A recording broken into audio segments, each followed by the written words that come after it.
Hi guys, I haven't done a video for a while. Well, I did one I think about a week or 2 weeks ago. I thought I'd do a video on well, people say you should follow it by the book you practice, so to speak, but I do not agree with that at all.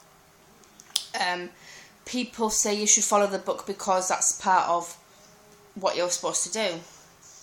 Load of crap, excuse my language, but it is. I've been reading loads and loads of books lately, and all different books are saying different things. Like, oh, you should have this on your altar, you should have that on your altar, you should use certain candles on your altar, you should have certain, like, things to represent the elements, you should have a certain coloured candle, blah, blah, blah, blah. I don't see it that way. You use what you feel is right.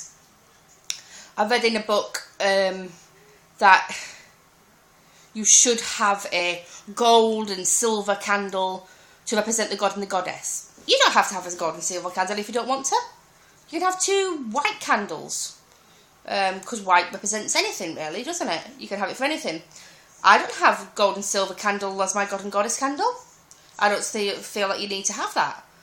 I have 2 white taper candles, or 2 candles that are about this big as my god and goddess candle.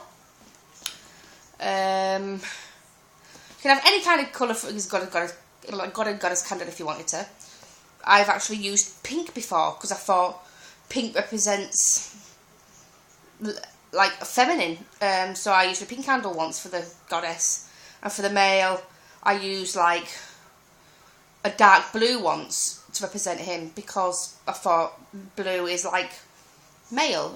I mean, you don't have to do what it says in the book. Like with the altar, it says, oh, you should have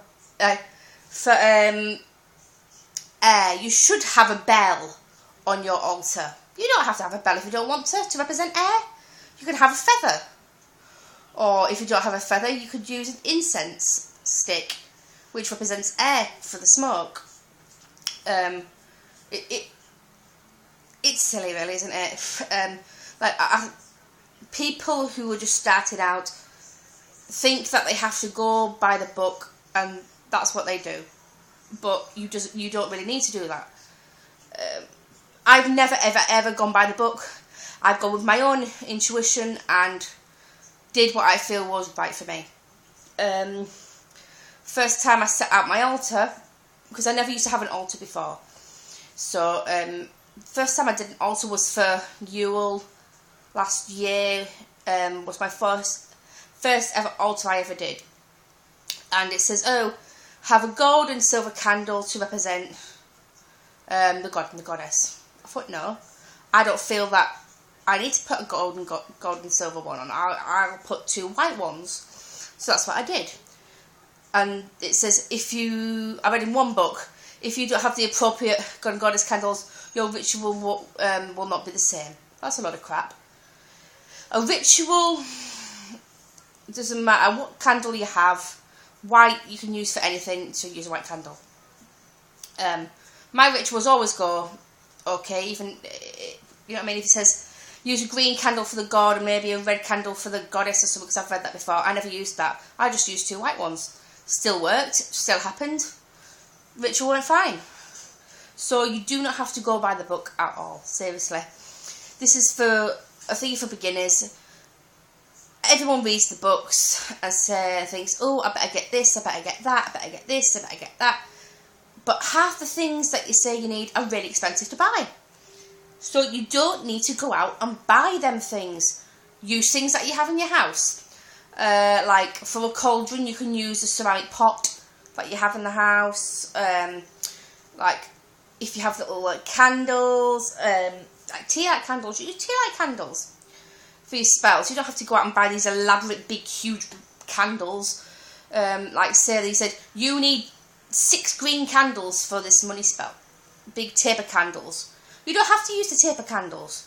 use 6 small green candles if you have 6 small green taper candles. I never ever go by the book at all. I go with my own intuition and how I feel, which is right for me.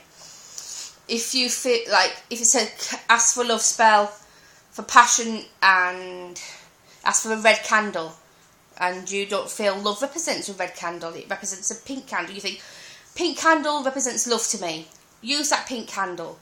It's you that's putting your intent into that candle for that spell, so yeah, pink will represent love to you. For me, I see love as hot and fiery and sensual, so I would use a red candle. But for self-love, obviously I see maybe as a very, very light pink. For me, for money, I don't see using a green candle as money. I see maybe using a gold or yellow candle, maybe, because yellowy goldy colour, or a gold candle for money, or you could just use a white candle, because as I said, white you can use for anything. So it kind of gets on my nerves when people go by the book. I'm not saying that you shouldn't go by the book, it's completely up to you what you do, but it says go buy this and go buy that, blah blah blah blah blah. But like I said, half the stuff is very, very expensive to buy, so obviously you can budget what you buy. You can use anything that you've got in your house to put on your altar. Ornaments to represent the god and goddess if you wanted to. Or you could sculpt them out of clay if you could. If you're very sculpty and you like sculpting stuff, you can use that.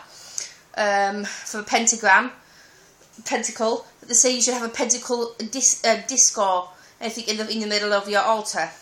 You don't have to have it. It's expensive thing. Just draw one on a piece of cardboard and place it in the middle of your altar. That's what I do. For earth, you don't have to have a bowl of earth. If you don't want to, you can use stones, or you could use some salt, but which obviously you have in your house. You have salt in your house, and you have stones in your garden. For water, obviously you're going to use water, obviously, because that's easy anyway. For fire, you don't have to have a big red candle. You could place some matches or anything that you think represents fire on your altar, maybe something that you have in the house. For air, you don't have to have that bell that says you need, or a feather, or anything that you feel represents air, you can put on your altar. So basically, that's what I feel about following it by the book. I never follow it by the book. I just do it as I feel, if you know what I mean. Probably other people out there might agree with me that they don't follow it by the book. They use stuff like I do. Like I said with the candles, if you feel like money represents green, use green. If you think it represents white, use white. It's up to you.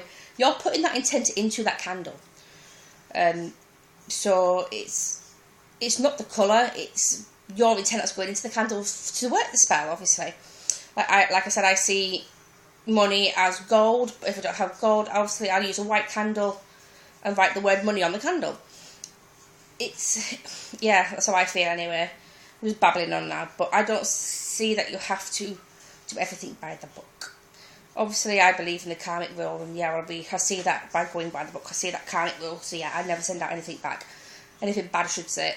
That's the only thing I do follow.